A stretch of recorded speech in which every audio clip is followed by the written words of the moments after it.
trying to classify what this thing is, but it's not real. And I know what it is, but what it is not real. I met this river guide, and he ended up telling me not only is Bigfoot real, but I've seen them several times. Then it stood up, and when he stood up, he took 2 great big steps and squatted back down and started eating again. That experience alone, I mean, it changed my life. I'll never be the same. There could be a subset of people out there who have seen this, but you would never know about it because their defenses kicked in and protected them. So the thing walked up to about 200 yards away, stopped, looked at them, turned and walked away. I'm as convinced as I can be, short of having stood there on the sandbar on that afternoon.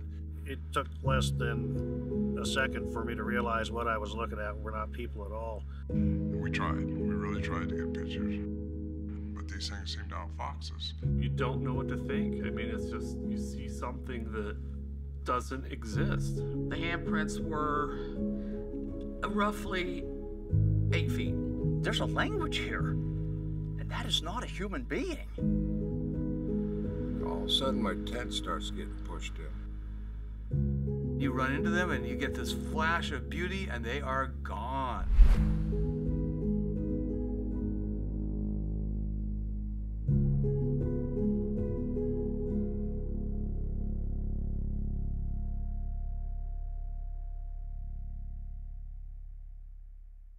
As a child growing up, I was told stories by my great-great-grandparents. They would take us up to the woods in the summer, and we would spend all summer up there. We weren't allowed to come back down into civilization. Antone, my great-great-grandfather, would give us a rifle, and we were 8 years old at the time, and he says, go out, I want you guys to learn the area, and I want you guys to hunt. It was a lesson that he taught us to go out and learn ourselves, and if we had done anything wrong, then we were corrected. While there, he would also tell us stories of the areas that we would visit. We have many lakes, a couple of rivers, and we have Mount Adams. And he would tell us stories of how they were created. And then he would also tell us stories about Bigfoot. Growing up, it was kind of hard to fathom, why is he telling us stories like this? But as I grew up, I became a skeptic because I didn't know. And then a few years later, working for the Yakima Nation, then that's when everything started happening.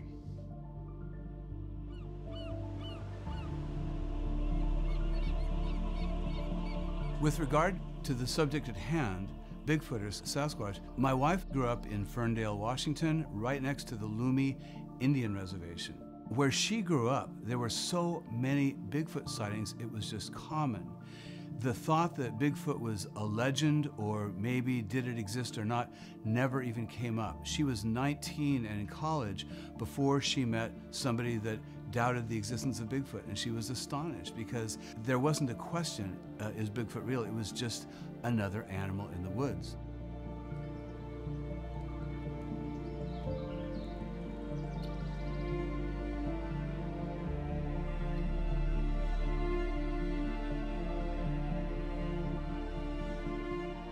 In talking with indigenous people, some of the people will say, you know, the DNA is there. We are related. We are related to the Sasquatch. For them, this is really, it's family. It's a neighbor. It's that connection. It's not different for them.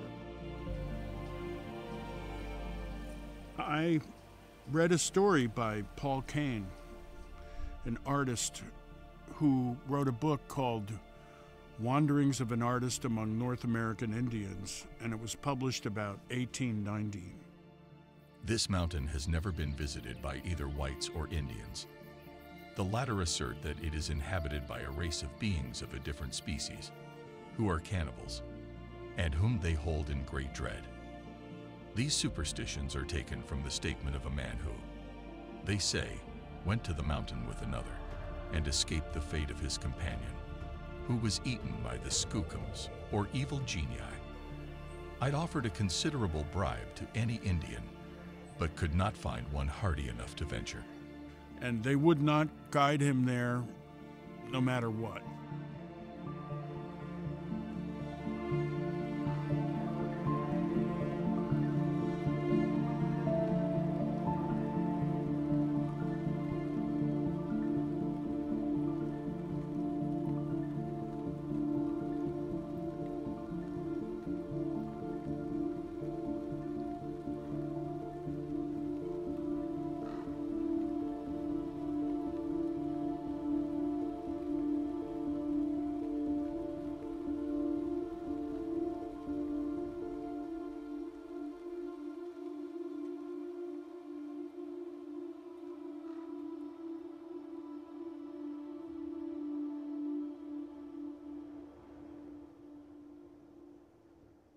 There are competing hypotheses about what Sasquatch is, what its nature is, and I've approached this subject from the perspective of an anthropologist, an anatomist, biologist, and so the evidence that impresses me that suggests the existence of this creature points to it being a large bipedal primate. It's particularly interesting to me due to my interest in the evolution of human bipedalism, and sharing that habit with another species of primate living alongside us is a unique and interesting opportunity of comparison and contrast of that adaptation. We have a being that is in the biological record that is a 10 feet tall, upright walking ape. We have thousands of track casts that Dr. Jeffrey Meldrum collects. We have numerous reports from all kinds of people over many years in the United States, as well as a complete cultural record of all indigenous cultures. It's the footprint evidence that drew me in. And likewise, many of my scientific predecessors, Dr. Grover Krantz, Dr. John Napier, it was the composite data set of the footprints that compelled them to take this matter seriously. Something, as Dr. Napier said, something is leaving footprints. The Salish in BC call it Dejunaqua. The Lakota call it Shiatanka. And they don't talk about this being as being separate from us. Matter of fact, a lot of them say it our brother in the forest, and a lot of them will actually explain how there's the fox, the bear, and the Sasquatch. It's not different for them.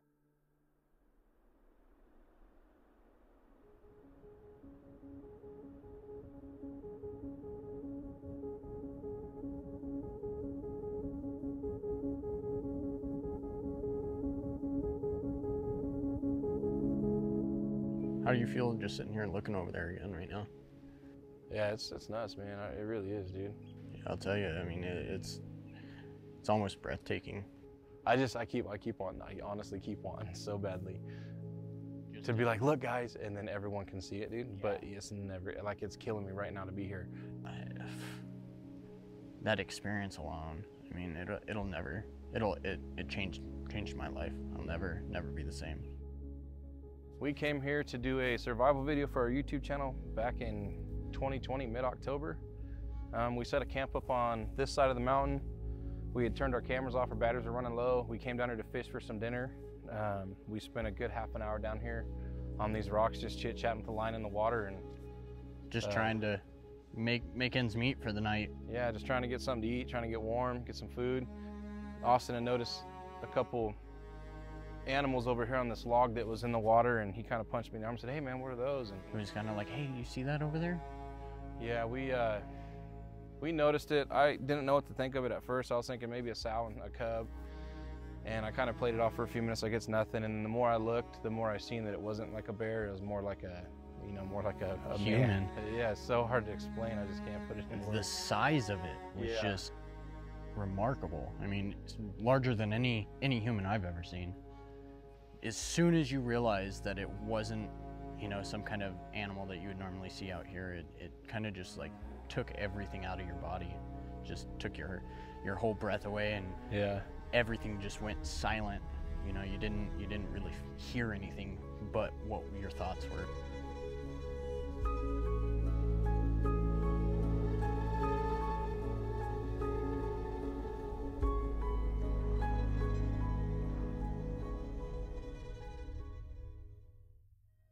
I had a whole career as a wildlife conservationist and ended up working for 27 years for the tribes. Over a very long time, as I earned the trust of the tribes, more and more stories would come my way, more and more information, more and more stories about where Sasquatch were found on the res. And after I became sort of a trusted mascot of the tribe, I got a lot of information just from them about what they are and what they want and where they live. There's a lot of films and photos that are taken that are never shared outside of Indian country. Bigfoot stories are owned by the longhouse that has them, and they do not share with other members of their tribe that are in another longhouse. It's all balkanized within the tribe as far as Bigfoot stories go, because they're considered property that a longhouse owns. It's like a copyright. You can't use that story because they own it, and they don't tell it to anybody else. So an outside person like me, in some cases, has more access to those stories because I am not seen as a threat and not seen as something that you have to compete with. For example, Vancouver Island, the Kwakwakwa, who used to be called the Kwakiutl. That tribe has a lot of Sasquatch contact. They have a secret society called the Hamatsa, which is a hereditary clan where it's the wild man society in the tribe. If you're a member of the Hamatsa, you can put a Zanukwa, which is their word for Sasquatch, at the bottom of your totem pole, because totem poles are read upside down. The thing closest to the ground is the most important totem in the totem pole. The story poles are influenced by the wild man and the wild woman. There's a relationship there, and it must be a really close relationship. For them, this is really, it's family, it's a neighbor. I asked some of the tribal historians, people that might be in tune or in touch with this information, and I said, who were you emulating with these head shapes? The answer was more than not usually the forest people, the Sasquatch. When you are in touch and in tune with our indigenous communities in the region, you will observe that most of the culture up and down the coast is related to the wild man, the wild woman. A lot of the family crests are related to the wild man, the wild woman. A lot of the ceremonies are related to the wild man and the wild woman. The mask, artistically, the regalia is related to the wild man and the wild woman. I'm not speaking for the Native communities. I don't want to represent them in any way. I really feel that if you want to know more about this through oral tradition or through the stories or culturally, then you need to take the step to do that. If we can really bridge the gap with peoples, we could learn a lot about this topic. In 1840, there was a missionary that was out in the Oregon Territory. His name was Elkanah Walker. The Native Americans out there were telling him about the giants that would come down, steal their salmon, and he was writing back to his church back on the East Coast, in New England, I believe it was, telling what the Indians were sharing with him and how these giants smelled bad and were very strong and had like 18-inch tracks. Elkanah Walker, in April of 1840, wrote, "I suppose you will bear with me if I trouble you with a little of this superstition, which has recently come to my knowledge. They believe in the existence of a race of giants, which inhabit a certain mountain off to the west of us. This mountain is covered with perpetual snow. They inhabit its top. They hunt and do all of their work in the night. They cannot see the daytime. They come to the people's lodges in the night when the people are asleep and take them and put them under their skins and take them to their place of abode without even waking. When they wake in the morning, they're wholly lost, not knowing in what direction their home is. The account that they give of these giants will in some measure correspond with the Bible account of this race of beings. They say their track is about 1.5 feet long.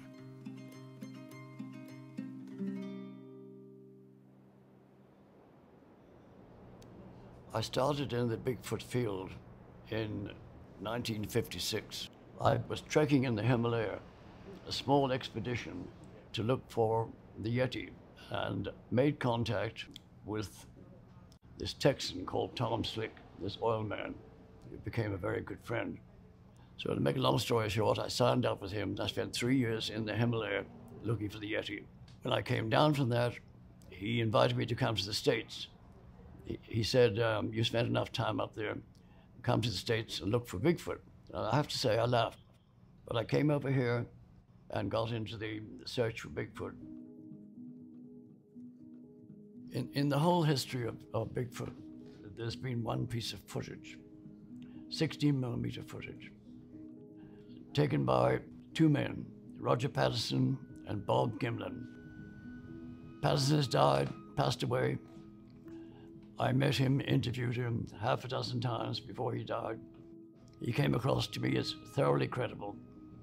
His associate, Bob Gimlin, is a man of great integrity, very much admired.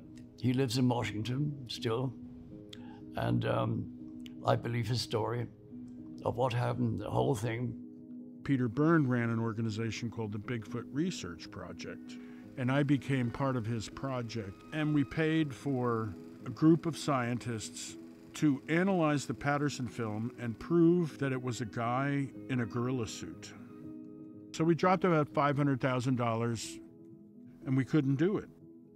We really tried to use pure science and approach it with hard science. The Patterson-Gimlin film clearly stands as the most compelling photographic evidence that we have to date, even in this age of iPhones and digital cameras and so forth. It still has set the mark so high. And not only do we have the film, but we have a remarkable track record associated with it. The cast that Roger Patterson executed himself on the day of the filming, but also some number of days later, Bob Titmus, a researcher from Canada, came to the scene and made a series of 10 footprint casts that provided a remarkable record. But having the image of the track maker combined with the tracks as an anatomist, as a functional morphologist, I'm as convinced as I can be, short of having stood there on the sandbar on that afternoon and witnessed the event myself.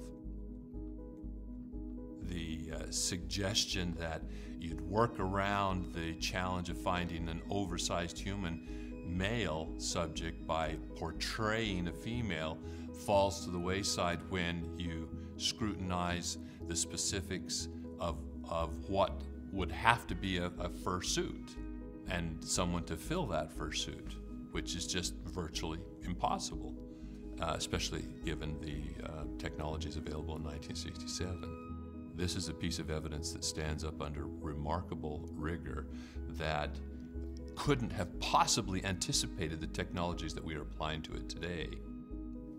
We had a great copy. We could see the muscles moving under the fur with the resolution we had. Everything that we did find in the film suggested it was actual observations of an uncatalogued animal. There's an occipital protuberance on the back of the skull, and it has a point on the back of the skull where all the back muscles attach.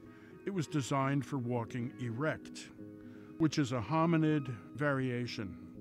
So it's not a primate, it's a hominid.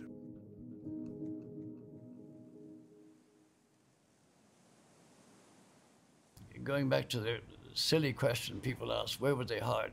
The Pacific Northwest is enormous. Here we have the Mount Hood National Forest, 1 million acres.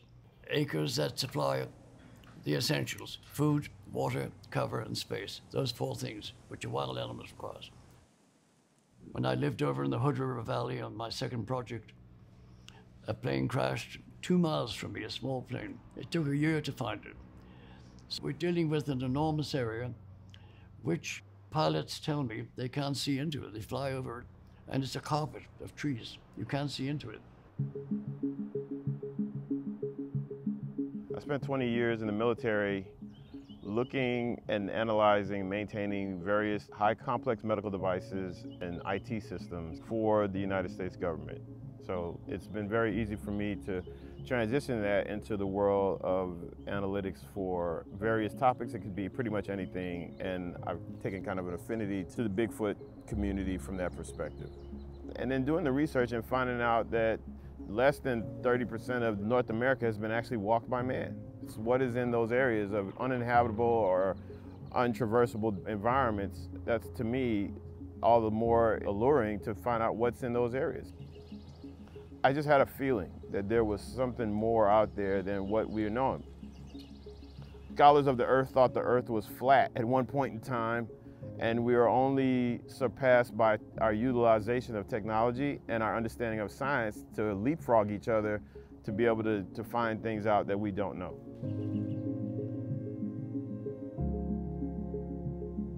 There's now always a place to go and see easily and interpret or digest data without reading pages and pages of reports. And a map puts those data points right in front of you. Maps tell the story immediately when you see them. I saw a parallel where I could use my mapping abilities and background to catalog and create a central repository for data relating to Bigfoot sightings and encounters, and make it measurable and quantifiable, and create a standard database or a data set where we can apply big data concepts and principles. From Alaska all the way to Australia, we have sightings that have been submitted. Washington is the #1 state. It's 866 sightings in Washington state alone. And then when you start to go down the coast to Washington, Oregon, California, Bigfoot thrives here. Bigfoot's intelligent. That's what helps their being elusive. They're not a herd of elk. They're not a pod of whales. They're hominids that are intelligent, and they don't want to be seen. They're not going to be seen. Most instances are accidental when we have witness sightings. Patterns are the same wherever you go that I have found in the areas that I have researched. So south, southeast, and northwest. I have seen no difference in any kind of patterns. They're all individuals just like we are. You're gonna have grumpy ones, happy ones, sad ones, fun ones, crouch, you know. So I think it's more of a personality difference between different individuals than regions. They're all different shapes and sizes and colors, just like we have different hair colors. They're red, brown, black, white, gray. The fact that they have remained unrecognized or unestablished as a species simply rests on their rarity and other aspects of their reported behavior. They're nocturnal, they're solitary, they're far-ranging, they're very generalized. Those are characteristics of any animal species that render it very difficult to study, let alone trap or obtain a specimen in the wild.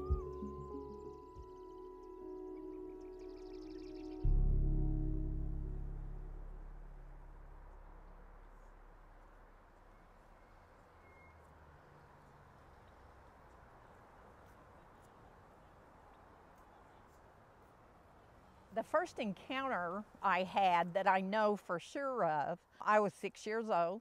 I was at my grandmother's house. I was outside playing in the dirt. I had sticks and things gathered up, and I was just sitting there on the ground playing when I heard somebody walk up. I thought it was my grandmother, but when I looked up, there was a young male, juvenile, standing there looking at me. You know, and I looked at him for a little bit, and we stared at each other, and, you know, I go back and try to think of what was really going through my mind. Was I just looking at him and saying, man, that's a really hairy kid, or, you know, what was this? And pretty much I jumped up after he turned and walked away and went in and asked my grandmother, what was that? And all she said to me was, what do you think it was? And then later, We began to talk about it, and she began to tell me things about them, things that she had known all her life. I've been from coast to coast, and I've had many encounters. Some of them nothing more than them just letting us know. Some of them even more, where I actually interacted with them.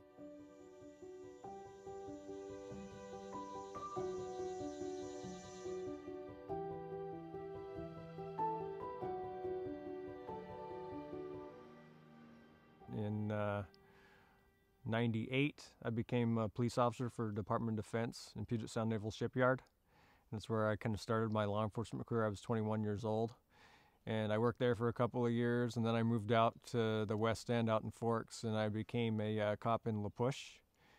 And that's where I had my first Bigfoot encounter.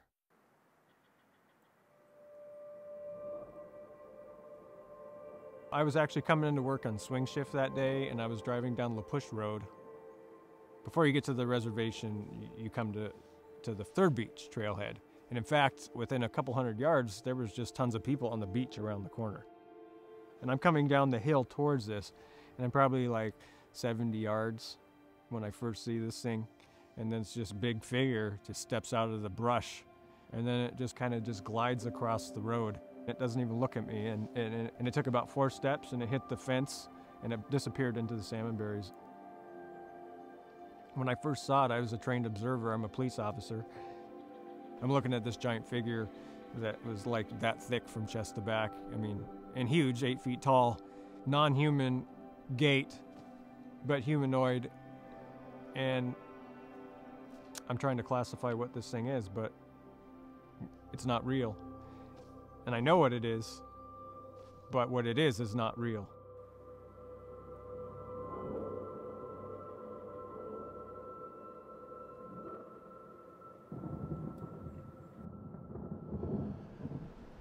April 3rd, 1993, I was participating in a military training exercise. And this is an exercise where we use a lot of explosives in our training, utilizing rock quarries.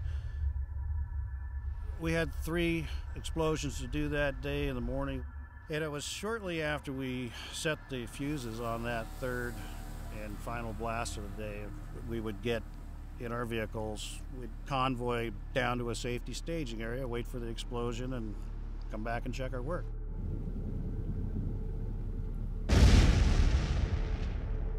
I was situated as a passenger behind a driver of the second Humvee. As we rounded this one corner, I had a direct line of sight to the second blast site. We came around that corner, I'm looking down there, and there's like these 3 very dark, very large figures standing three abreast of each other, watching us come down the road across the ravine from them. My first thought was, what are those people doing down there? There's not supposed to be civilians in the area. It took less than a second for me to realize what I was looking at were not people at all.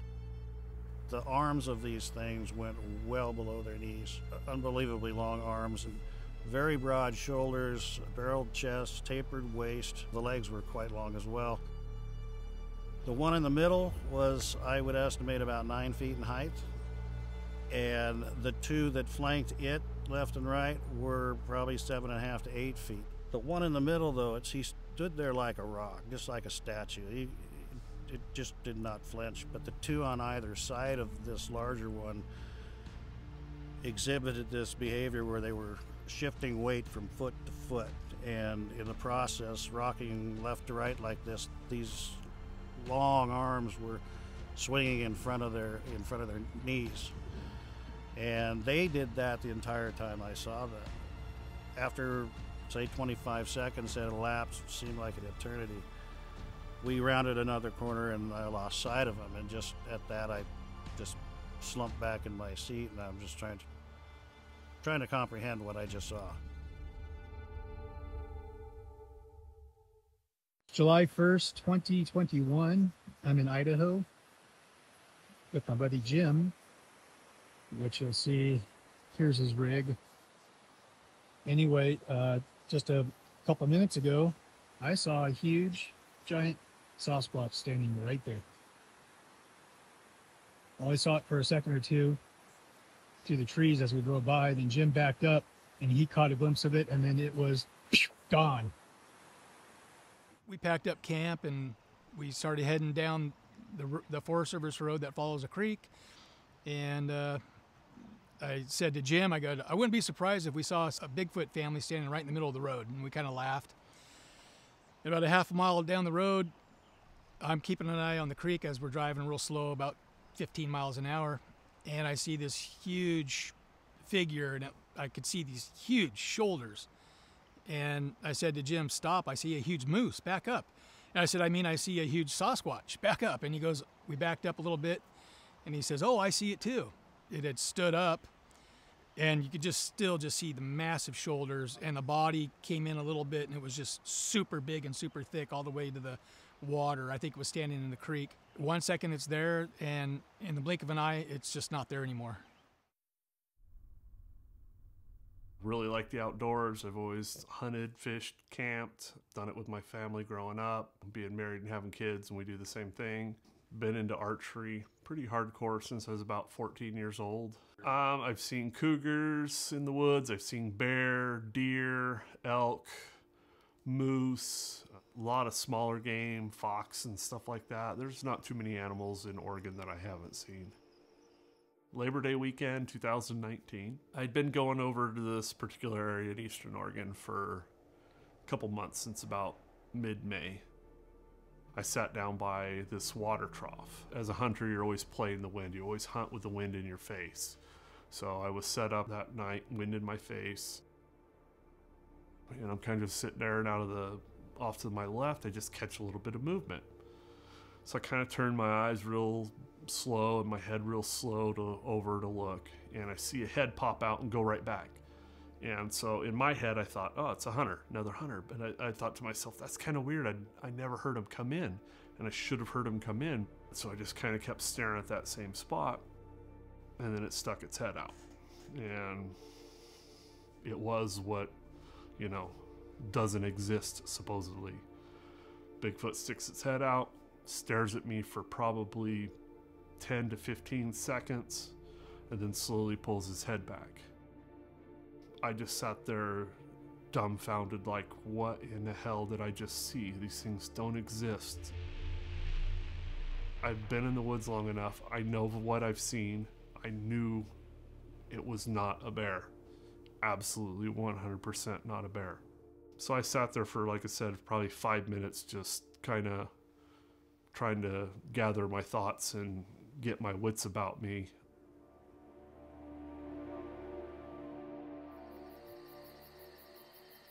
I've had a physical experience. And I put a infrared alarm system up 7 feet, and it will only go off at 7 feet. At midnight, da-da, my alarm goes off. I'm like going through the ceiling. The dog's sitting up, and something's going around my tent, and it's going whoosh, whoosh, and you can hear footfall as it's going around my tent. The dog jumps in my face, goes down into the bottom of my mummy bag. I'm scratched up all the pieces. I'm laying there, and it stops behind me. All of a sudden, my tent starts getting pushed in. And then contact on the back of my head. Its palm was at the base of my neck. Its thumb right here. The top of the hand right here, as it's gently manipulating my head, pushing through my tent. So I go, what am I gonna do, what am I gonna do, what am I gonna do? And it's like, I grabbed my keys from my truck and I broke the alarm system on it. And it backed away.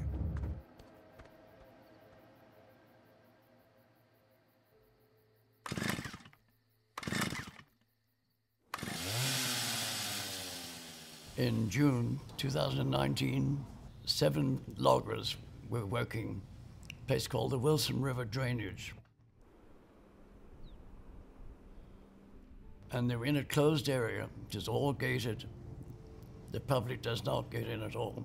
They were working with 2 very loud pieces of machinery. One was pulling logs up a hill, the other was loading them into trucks. Tremendous noise. One of them stops and says, "Who's that walking down the road towards us?" About 300 yards away, they say a Sasquatch, a Bigfoot, was walking down the road in midday. These are working loggers. They're not tourists. None of them had a camera. So the thing walked up to about 200 yards away, stopped, looked at them, turned and walked away. They said it was 7 feet tall at least, 400 to 450 pounds, enormous, dark brown in color, swinging its arms, walking upright, and when it stopped like this with its hands out, looked at them, turned and walked away. We believe these things are nocturnal. So my theory there is that noise of the machinery got it up and moving, and it didn't know where the noise is coming from, which happens with wild animals very often. They can't pinpoint sound. And it started moving, saw the loggers, walked away. They call it a 7-man sighting.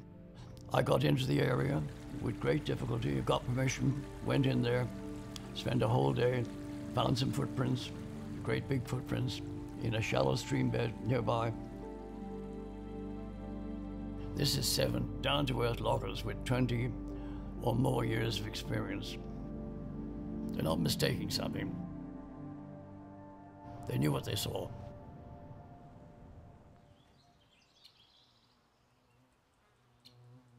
The way it started for me was my son actually ended up finding a single track deep in the icy mud outside the town of Thurston, Oregon. And I thought, well, maybe it's a hoax, maybe it's legit, but for us, it was a bigger question of what if. You know, I'd always loved a good mystery, and I thought, well, I'll introduce Jude to a really cool mystery.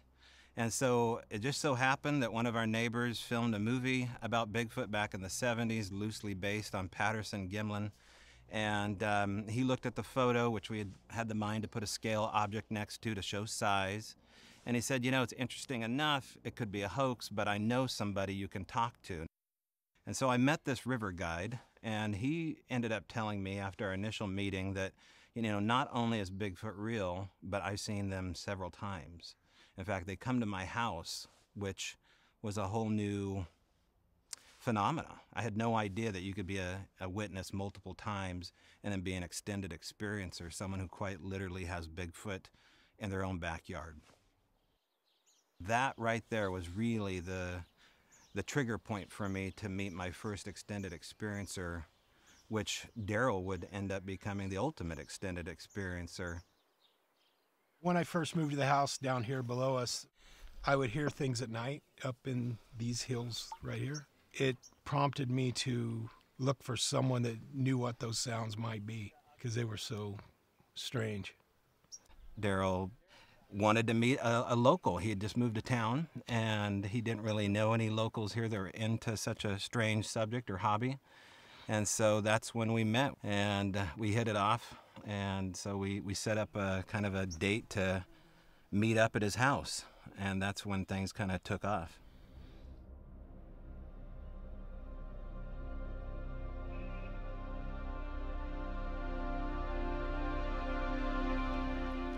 My first sighting was Christmas Day 1993.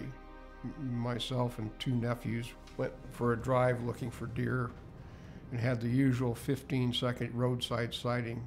The thing was balled up in a root mass, stood up and looked at us, thoroughly annoyed. I was only about 20 to 30 feet away and stepped out of the blowdown in 2 steps, which was a feat in itself, and walked into the forest. I told the boys it was a big bear. I didn't even want to really think about it. That was that. The biggest thing is to stay awake at night. Some nights the forest is alive. It generally has to do with phases of the moon. And then we found out that with proper enticements, offerings. Occasionally one of these things would come into camp.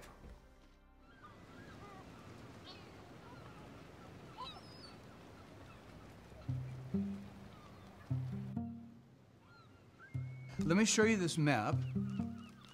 I'll give you a little bit of background and provenance. Can I just hold it up like this? Yeah, this map was up somewhere around 12 years in the BLM office, Bureau of Land Management office in North Bend, Oregon. And I learned about it from federal and state officials that were conversant in that office. And so they would talk to me about it, and I would say, I'd sure like to see that map. And I kind of got nowhere, but there was one federal official, and I would work sometimes on his plumbing, and finally he sent me a screenshot of it, and this is it. I think the following year they took it down when they found out that it had been disseminated. This is a collection of, among other things, stories where I am confided in by my plumbing customers in their homes, where they have a Bigfoot story that they would like to tell somebody, but they can't, and everyone understands why. There's a stigma about the whole thing in many circles, and so what I do very purposefully is I let my customers know, because they all know me, I'm their plumber, they've known me for many years, I let them know that I know that the Bigfoot are very real, it's not controversial, or it shouldn't be. Even if in the beginning they'll say, well, no, I don't believe in that stuff. It's the funniest thing. Maybe like a half hour later, as I'm doing their plumbing job and we're conversing, they'll say, well, here's what happened to me. And they'll tell me their story. And I have a whole collection of them in here. Many stories from very, very credible people in this area. Probably, I would say anecdotally, more of my customers have had some kind of a Bigfoot encounter than have had cougar encounters, because it's very rare to see a cougar.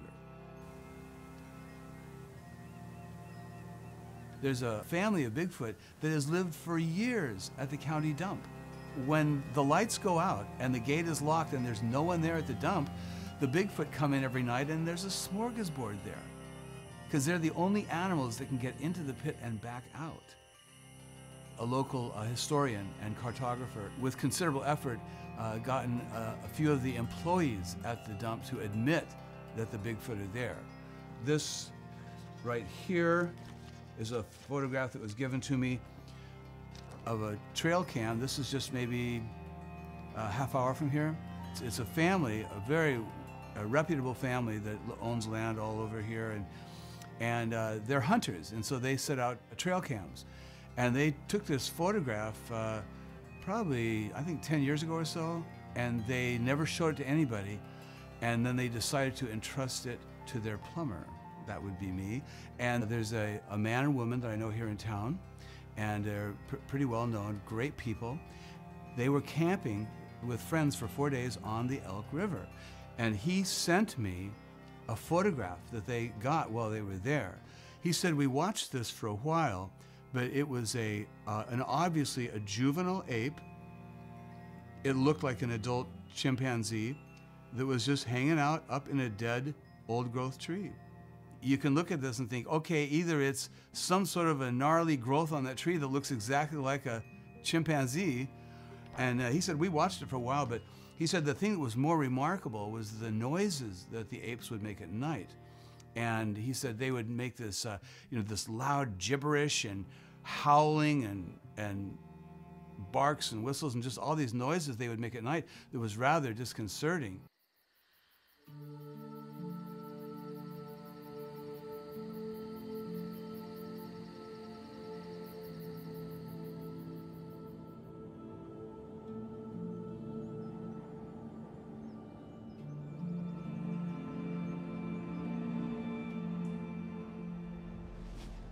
This all began for me in 1971 when I was invited into the camp where these guys have been experiencing these horrific sounds around the camp.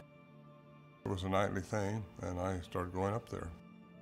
8 miles in the wilderness, a very imposing area in the Sierra Nevada mountains of California. And nobody up there was looking for Bigfoot. It just really wasn't that way. Because we had repeated visits up there, we started taking cassette tape recorders and recording the sounds. There's two of them across the creek at the big rocks.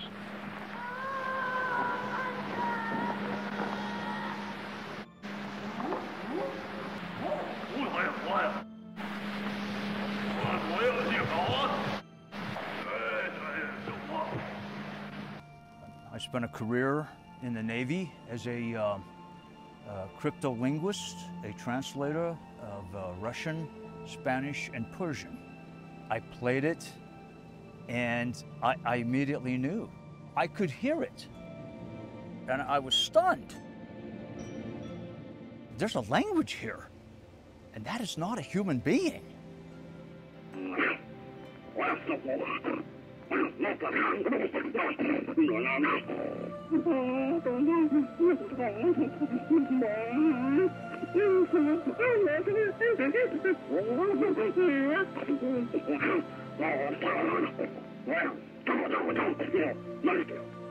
The articulation of the phonemes are virtually the same as humans.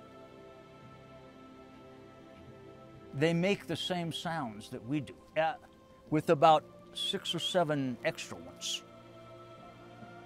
that I've never heard a human make in any language. It would be impossible to fake something like this. According to Dr. Lieberman in 1968 at Brown University, only humans have the apparatus for language like we have. That separates us from all the other animals in the kingdom of this earth. So that tells me something pretty significant. If they have the vocal mechanism for language, maybe they're got some human component to them.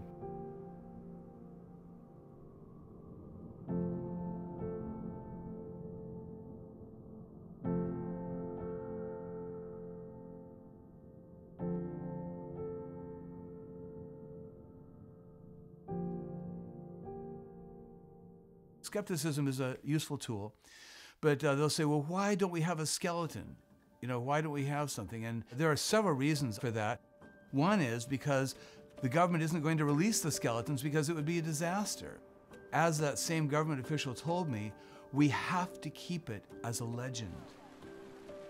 If we ever tried to pull the trigger on the Endangered Species Act, we can't, because you have to be able to count the population, and they are too intelligent and elusive to do so.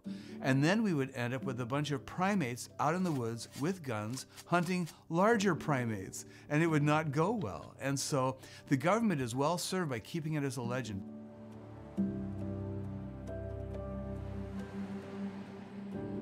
The chaotic effect of the invocation of the Endangered Species Act over something like that would be catastrophic. It'd be terrible. And so good governance and good management is to keep it as a legend.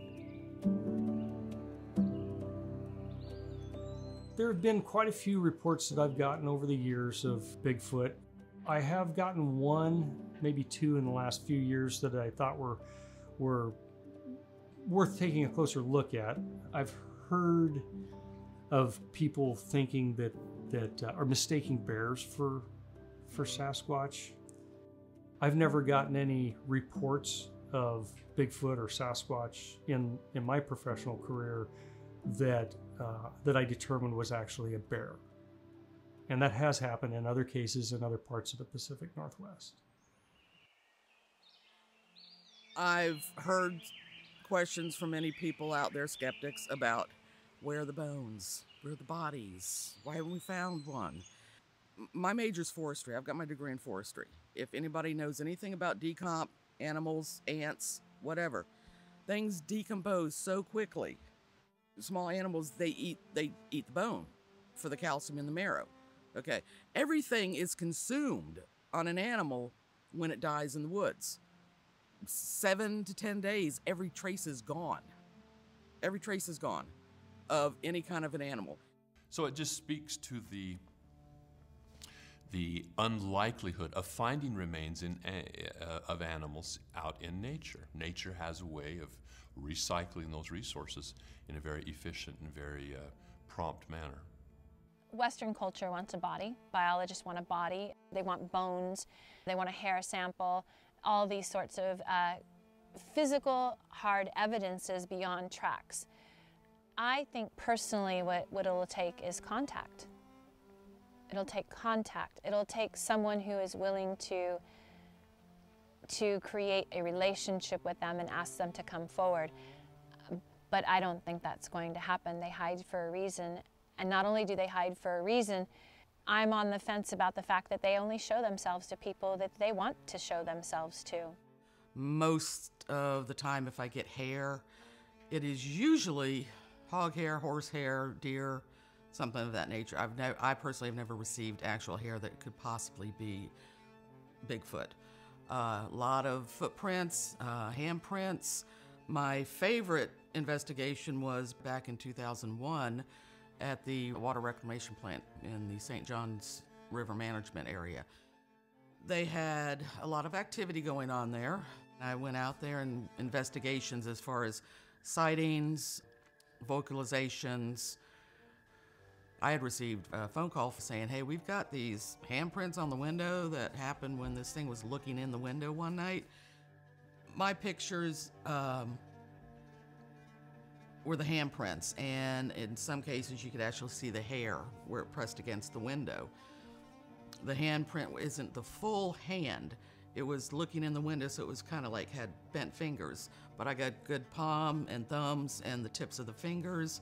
In some cases, it wasn't just it was like he moved his hands, okay? Or he leaned against the window so you could see the hair impressions on the window. This is my favorite. This is obviously skin with hair impressions on it.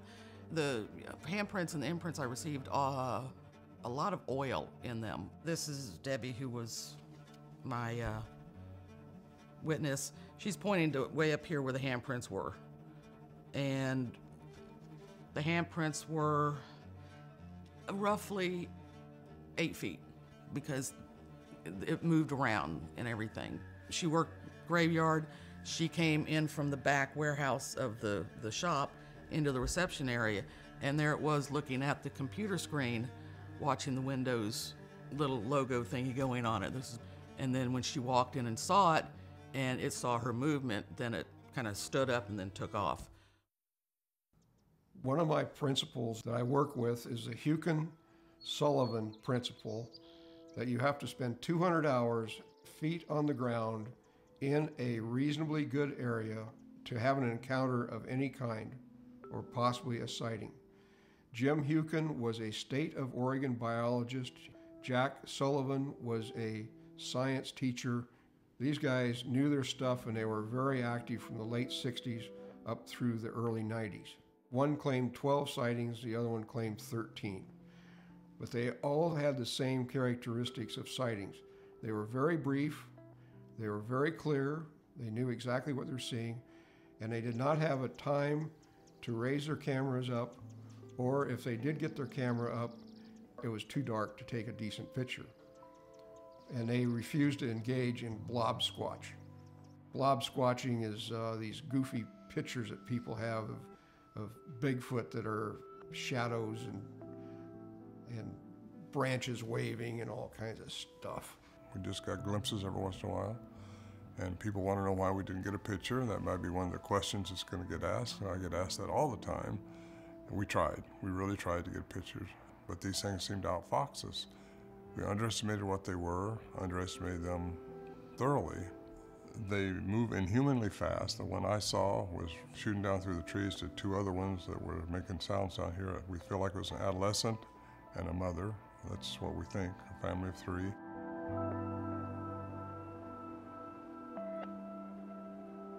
This event that I'm going to talk about now has to do with a nest that I found while I was at work with 2 other people.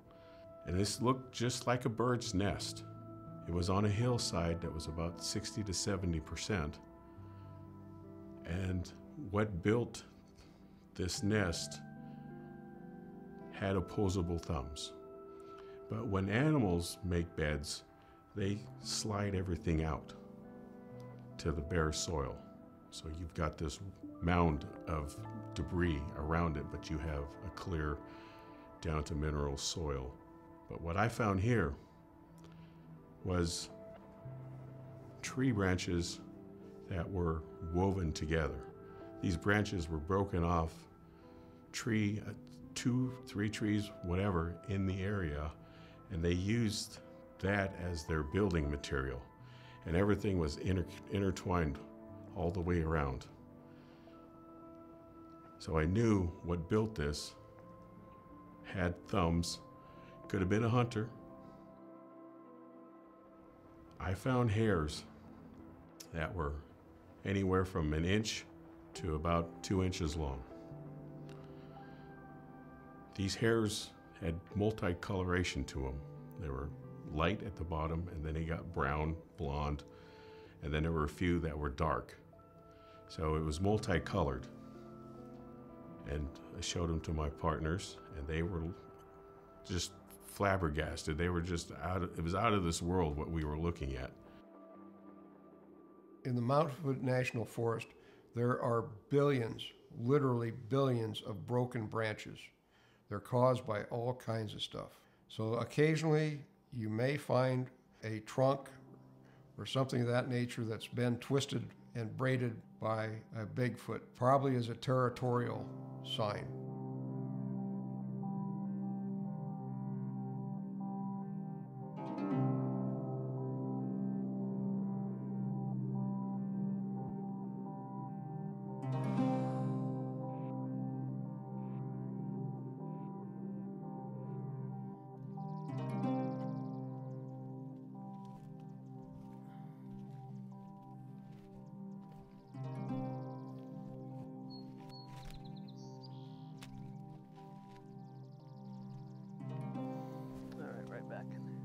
Oh, yeah.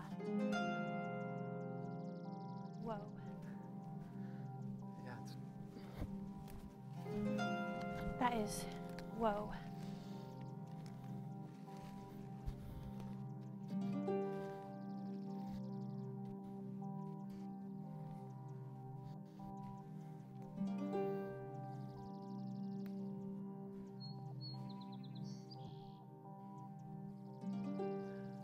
So these were brought here. I mean, you can see how they're all placed.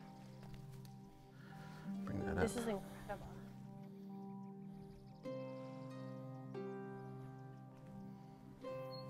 Here we go, look at this. It's due north. Yeah. When people say they see tree structures, they see symbols that mean something, something that is made with hands and order. I mean, it takes a lot more for me. It takes this to say, you know, there's nothing here that would cause 1, 2, 3, 4, 5, 6 logs all going the same direction, and then this fencing pattern. Uh-huh. You know, what if it was not due north? What if it was slightly away from due north to northwest to northeast, but it's exactly due north on the 0? Comes to a point, like it is pointing to something. You know, these have been brought here. Right, no, it's very obvious they've been brought. Like, this isn't pushed over. I don't think this is pushed over. No. It's not, see? There's no root system here. This is not pushed over, it's been placed. So who knows what exists around this area? I mean, it takes time. This one is actually intricately interwoven with this one. You have to take steps to get to this. You know, you just kind of feel like something you can't help thinks but feel this like is important, this, yeah. Or they did think it was important to build this. I don't think hunters built the blind here. I don't think hunters would go through this.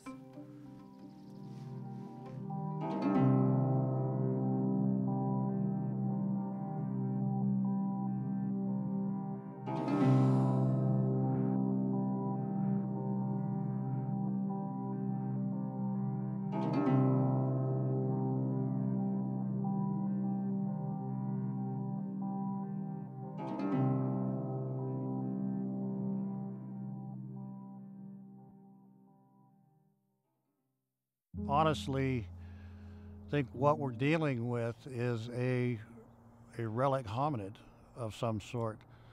We've had Cro-Magnon and Neanderthal, slightly different subspecies, if you will, of hominid. Bigfoot is going to be part of our genus. And it's gonna scare some people, it's gonna excite other people. I'm gonna be excited. And I don't think anybody can really predict what's gonna happen. It's gonna be a free-for-all. It's gonna be a little unnerving, probably. I didn't know what they were when I first got into this. I would read the books and they would say, you know, we all branched off from the same. And there's different branches as the generations progress. But to me, we're all the same. And they're the purest human on this earth yet. And what I mean by that is that they're living the life as they were given it. They are living as they have from the very beginning. So they are the purest form of human left on this earth. Their survival depends on us not knowing about them. We bring disease, we bring violence, we bring lack of understanding, we bring lack of compassion. And then I'm on the fence about, can we actually hurt them? I don't think we can hurt them per se, but I do think we can destroy their environment. Duh, we're destroying our own environment, let alone theirs. Frankly, I feel their discovery is inevitable.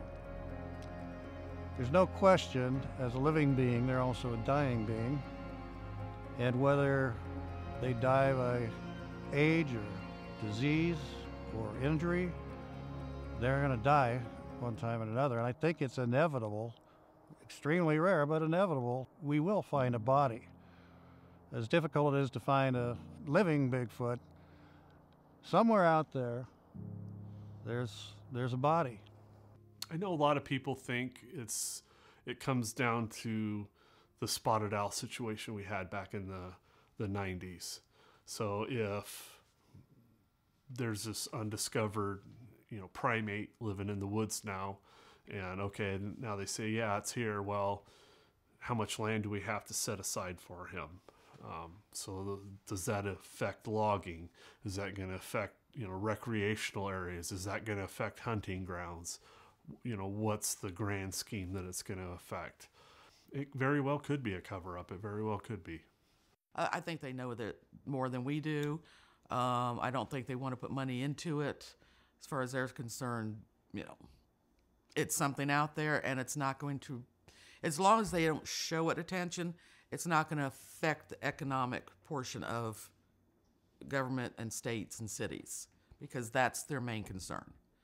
Not as much science. It's how it's going to affect the economy of their particular area. So then let's say that Bigfoot was discovered in the state, and what was determined is that there's an existing population of them here, and that the animal is an indigenous animal in Oregon. In that case, jurisdiction for management of the animal would fall with Oregon Department of Fish and Wildlife. The animal would be listed under the protected animals list through the Oregon administrative rules. It's possible that some other agency or some other entity or maybe an individual could petition with the U.S. Fish and Wildlife Service for that animal to be included in the federal endangered species list, in which case a significant amount of protections would be afforded the animal. If there's an undocumented humanoid living in North America, and obviously with the thousands of encounters that's occurred since prehistory, that's well established that there is. I mean, it means that they would dedicate and exhaust all available resources to find out as much information as possible about that undocumented humanoid. It's by definition a threat to national security. They would use all resources and exhaust all of them to find out everything they possibly could about it. I have no doubt whatsoever that they've done that. I can tell you that no Bigfoot researcher that I know of has been contacted by a government agent that wanted to know the information that they had or what they knew, which tells me that the information that they already have is much greater than anything that we know. I do know that the U.S. government has knowledge of the Sasquatch. I ended up becoming an intelligence officer in the United States Army, and I worked specifically with the 2nd Ranger. I do know for a fact that the 2nd Ranger had, on many occasions, had to take out a few Sasquatch just for public safety. Sometimes people aren't paying attention to what the forest is telling them. I personally didn't go out in the field with them, but I saw the after-action review reports. And I do know, just from the ones that I saw, there were 4 taken, and they were also taken to Wright-Patterson Air Force Base for the autopsy. I don't think it's really a national security thing. I think it's more of a financial thing. I think they're worried about the financial impact of these things could have to small communities around the country.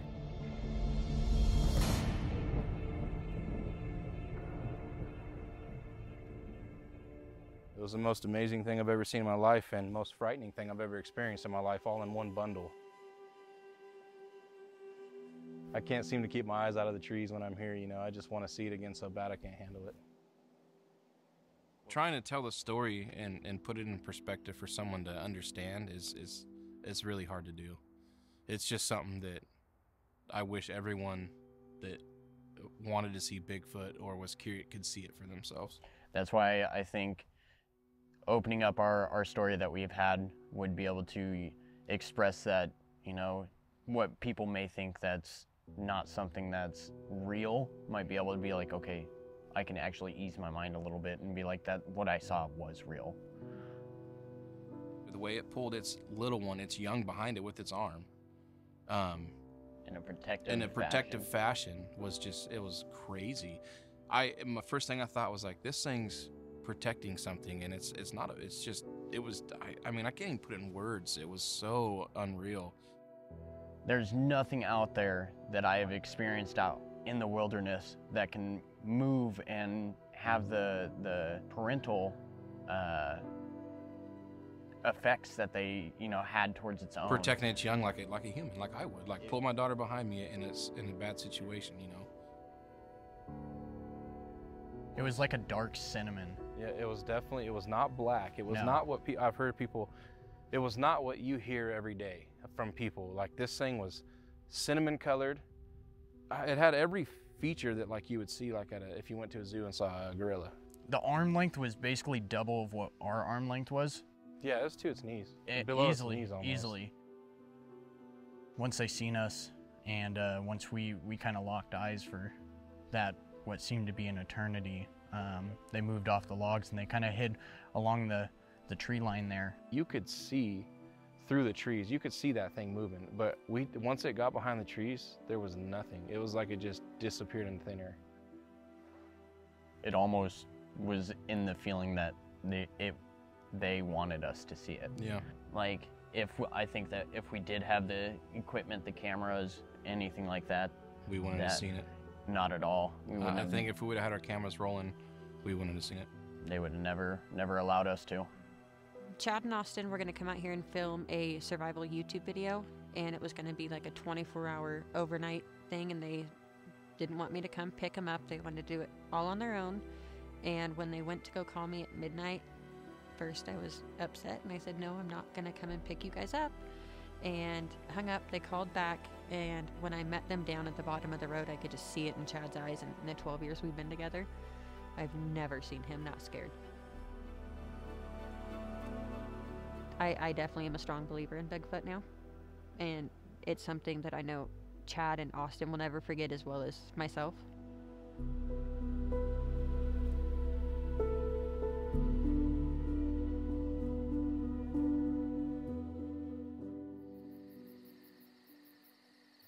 There are many aspects to what you would consider, quote, a Sasquatch experience. One of them is unbelievable fear. When you talk to somebody who's had an experience, most often they're going to tell you they have this fear that is just, they can't even describe it. Another is out of context emotions. We don't have a mental construct for these kinds of beings because we're not taught this. So we're not open to it. We're only told what exists and what does not exist. So our belief system is such a way that if something comes in to our context and leaves, then we don't have a mental construct for it. A lot of people cannot handle that psychologically, mentally, or emotionally because it challenges everything that they've been taught. Making eye contact with something that doesn't exist, you just don't know what to think. I mean, I didn't know what to do. I didn't know who to go talk to because, you know, I don't want to be the crazy one.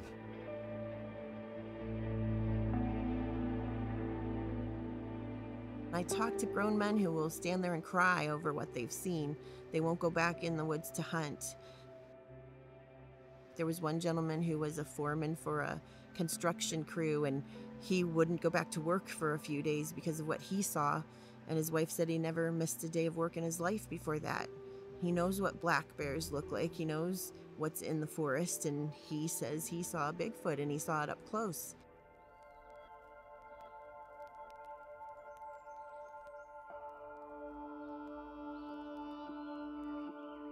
I start to feel like betrayal, I guess I would say, because I start to think about the fact that I'm a trained professional, a trained observer. I just happen to see something that's not supposed to be real, and my whole world is in disarray at this moment, you know, because I'm driving away from this thing, having to deal with a realization of something that isn't supposed to be real, that I just happen to have an encounter with real as day. Like, how come I just had to see this thing? And I'm never told about it before, you know, only as a fairy tale. I never believed in them or anything like that. My name is Dr. Michael Adams, and I'm a clinical psychologist. I trained conservatively at the University of Miami and Yale University School of Medicine. I served in the Army Reserve as in the Medical Corps, and finally, primarily my private practice, and to this date, probably over 90,000 direct clinical patient hours. We all have psychological defenses. They allow us to go through the world and navigate our experiences, right? So everybody has them. Anybody who has normal interactions in the world has to have psychological defenses. They're neither good or bad, they just are.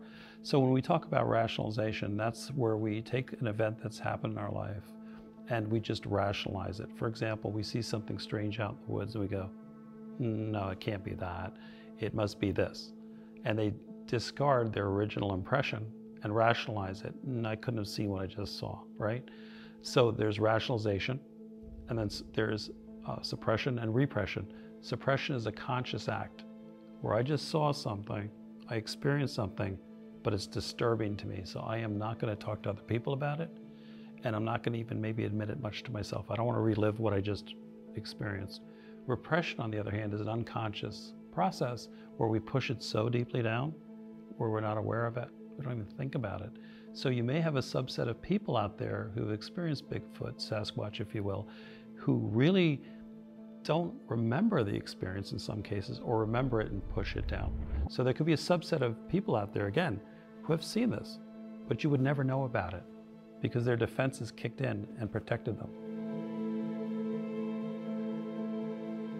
If someone's seen Bigfoot and they want to recall more information, absolutely, hypnosis gives us that tool. A lot of things happen when we have a traumatic experience or we have an emotional experience. Our mind is recording all of this stuff, and it happens rapidly. So if we can slow it down using hypnosis, we can say, okay, what happened? Freeze frame it, zoom in. We can do all those things. The unconscious mind can really do all those things. So yes, we can get a lot more details.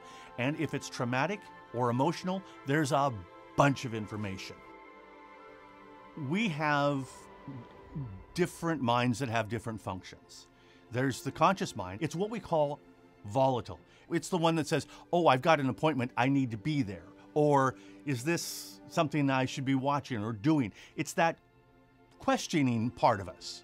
It's also the part that says, let's go have fun.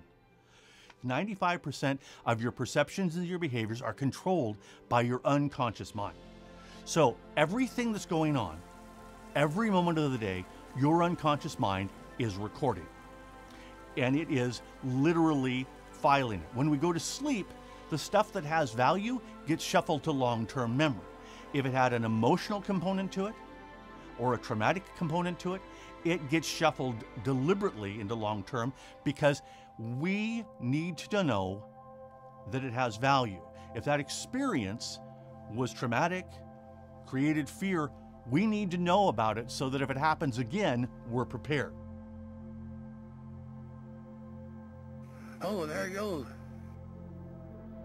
So if we see an event that is possibly even traumatic, but we see a profound event, what we're likely to do is take a still frame and a moving shot of that experience, and we're going to archive that in our brains. And it gets seared in the sense that it is permanent. It's a permanent image because it's so profound for us and it's so out of the box for us. So we put it in our minds, we park it there, and we will keep that seared, if you will, in our memories for the rest of our lives. I really obsessed on it for like 30 days, 30 or a few months almost. I was like looking for answers, you know what I mean? And finally I just, with my kids, I just got distracted in life and my wife and stuff. It just kind of slipped away, and I kind of just, anytime we'd go out for a trip in the mountains or down fishing by the river, it would pop right back up in my mind. I would look down the river or something like this, and I'd just like see a flashback of, almost like picturing something standing down there. It could really put somebody in a bad state of mind if they were to experience what I experienced. It can be very traumatizing. Like Chad said, me and him talk to each other when we get into those moments, like it. Yeah, 11, 12 o'clock at night. It don't matter what time it is, phone, because it almost made you feel like you were gonna go insane. It'll never leave you. You will always have that with you. You will always remember that moment. One of my biggest takeaways from starting the Bigfoot mapping project is how many people have had experiences that, because of places where they couldn't access somewhere to report or somebody to talk to, or they didn't feel comfortable, now they have it. So the biggest takeaway would be that it's a big anthropological movement. It's just not just about Bigfoot. It's about the impact it's had on the culture, and you can take that away from the stories people have to tell. When I set out starting the project, I did not expect to get such emotional and impactful reports. I expected people to be pretty dry. I will say that a good percentage of them, there's a level of underlying fear because they don't know what this is. It's making noise, it's moving past them, or they see it and it's moving away. It's not something that our unconscious mind or our conscious mind is really set to register. So they can start out a bit fearful. They can start out with a little bit of hesitation. I've had people go from that to awe that, oh my gosh, this is an incredible creature. That it's amazing. I had one client talk about how muscular it was and how broad its shoulders were and how it's like just was in awe of this incredibly majestic creature. I had another client that I worked with who actually began to cry. And I said, what's happening now? And his response was so beautiful. He says, I realize that I will never see these again. That was powerful.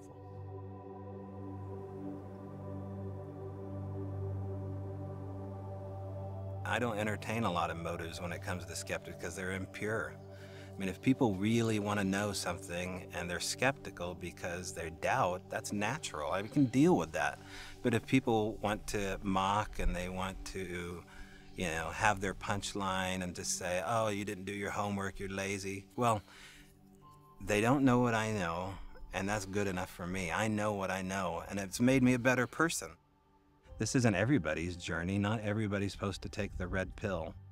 And you have to let those people go. You can't force this message down their throat. And sometimes they're skeptics, but sometimes they're a-holes.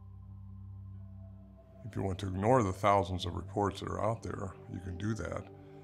But Does that mean everybody's lying? Everybody's screwed up? What does that mean about all these people that are saying this all over the world, all over the United States, all over the Pacific Northwest now? People are saying they see these things. Open up your minds, because they're out there. As you start utilizing the data and you start seeing the data tell the story, the whole story unfolds right before your eyes, and it just becomes evident. This is real. It can't all be making it up. The data elements, like who did you tell? How long did you go before you actually shared that encounter? Many people go many, many years. Why? If they saw something and they felt like it had to be shared and they were hoaxing, why would they wait 15 to 20 years or not even tell their spouse? But now you're able to pull that information out of them, and you see that direct correlation between something that happened in Maine all the way something that happened in Southeast Texas. And that, to me, is why the data is going to tell the truth every single time. People like to control their world or their perception of the world. So something that's outside the range of their perception or experience, some people will reject, and sometimes in a militant manner. And sometimes they'll degrade somebody or demean somebody who's had that experience. And I'll tell you what underlies the denial. Fear. Fear.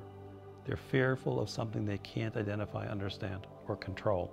A person who's too rigid in their worldview is crazy, because they can only see the world through one finite lens. We call those people sometimes psychotic, because they've lost touch with reality. They only see the world in one simple finite way. Emotional well-being, mental health is strongly associated with flexibility, the ability to think outside the box, to experience different people, different events, different circumstances with not such a critical eye, but an open eye. Those are mentally healthy people, because they see things as possible. I'm not out to prove he's there. I know he's there, and that's good enough for me. You're never going to convince everybody in the world until there's one laying there on a table or, one caught. I'm definitely not going to be the one to put one on a table, and I'm definitely not going to be the one to try and catch one.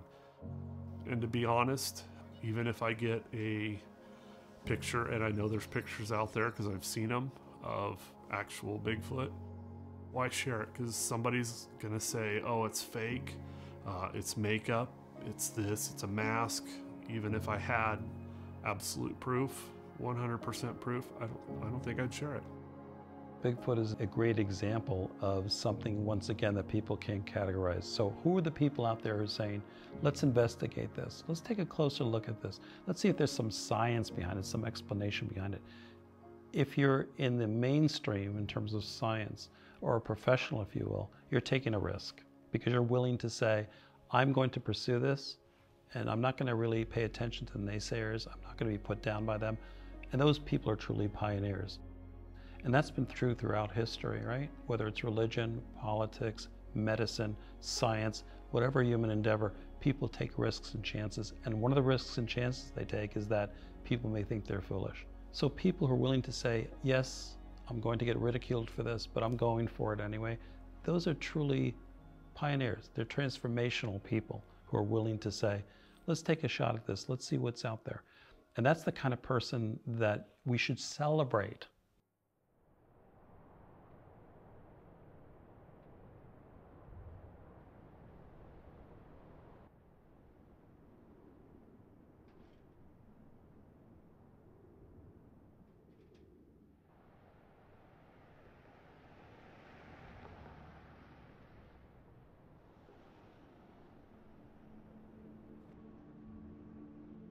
Ten years ago, I was diagnosed with melanoma cancer.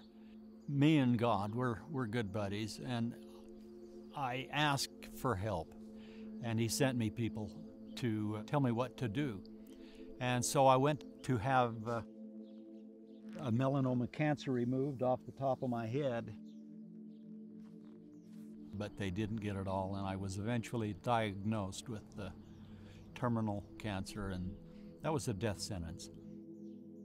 Now, fast forward, I'm going to St. Mary's, Alaska with my wife to see my grandchildren and my daughter, Rachel, and son-in-law.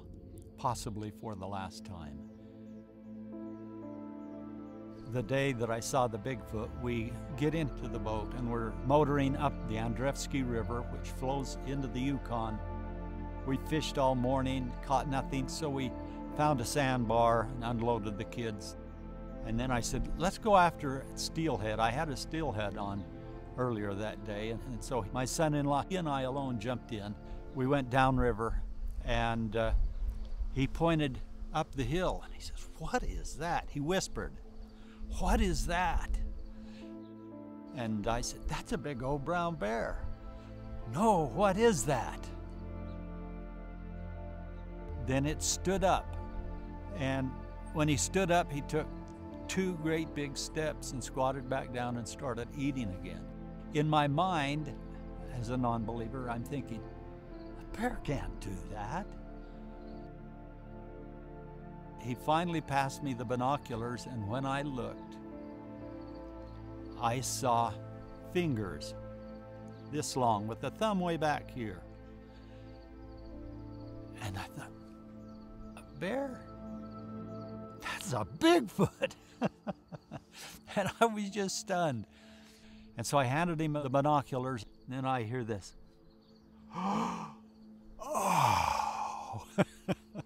Now we're both believers. And the big guy, that big, beautiful creature, stood up and turned and looked straight at me. I cannot tell you what that did to me. I saw gorilla wrinkles right here. I saw a nose twice as wide as mine. I saw a bare face, a bald forehead with a raised eyebrow ridge right here, no eyebrows. The hair started right on, kind of right up here on the, towards the top of his head and went all the way to his ankles. The hair started, I think, at his knuckles and went all the way down. I couldn't see hair on the fingers. His shoulders were about this wide, and his body was, oh, so muscular, so incredible. Not much of a neck. We could see it from the front, but from the side and the back, you couldn't see it at all. His head was about twice as wide as mine. The eyes were up a little higher than normal human eyes, and they were either solid black or solid black and brown. I'm not sure which. And he just looked at us. You know, our eyes just locked, and my jaw hit the bottom of the boat. His stare, wow. Well, after about 10 seconds, he turned and knelt and laid down, and then we're trading the binoculars back and forth. I'm wanting to see him again so bad my teeth hurt.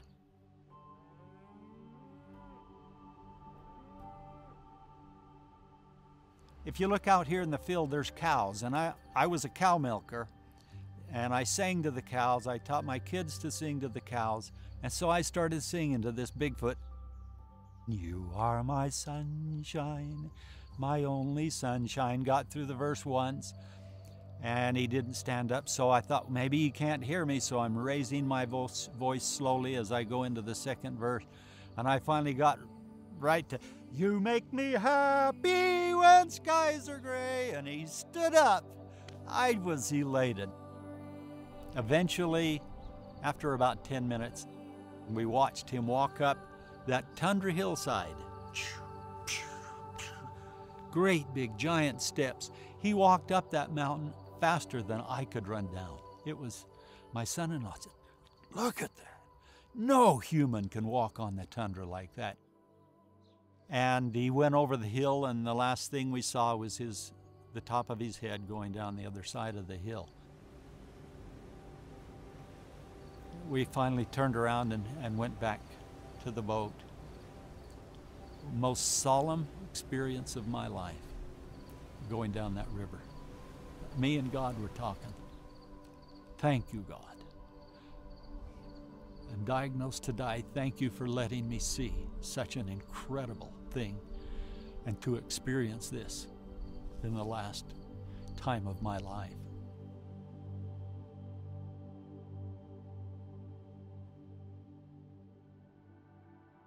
course, that was 10 years ago.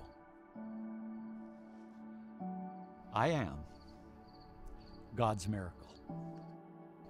I have to come back here to Vernal, Utah, and so I knew that the only time I would be able to talk to anybody about a Bigfoot was at the airport.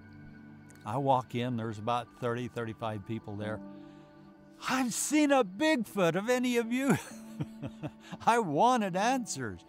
I wanted knowledge, and I got 5 stories. I'm diagnosed to die. I might as well let it go. Tell people it's true. I became an interviewer, and I have hundreds of Bigfoot stories, 500 or 600. When he was walking away, I called out to him, "You're the most beautiful creature in the world. Please don't go." He looked more human. I was hoping he could understand me, but he never turned to look back, not once. My purpose in sharing this story with you is to bless those who have not been able to share their story and have been mocked and ridiculed and belittled.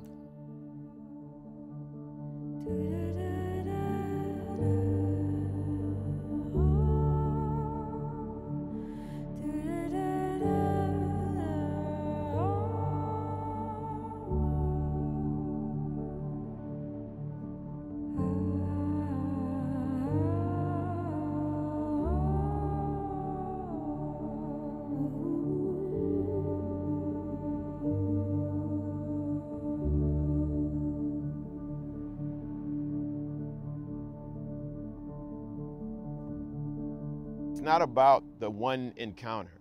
It's about the thousands of encounters over and over that have the exact same type of characteristics that tell the story. And it's the masses. It's not the H's, it's the masses. You cannot deny it. And that's why, you have to acknowledge the paranormal aspect.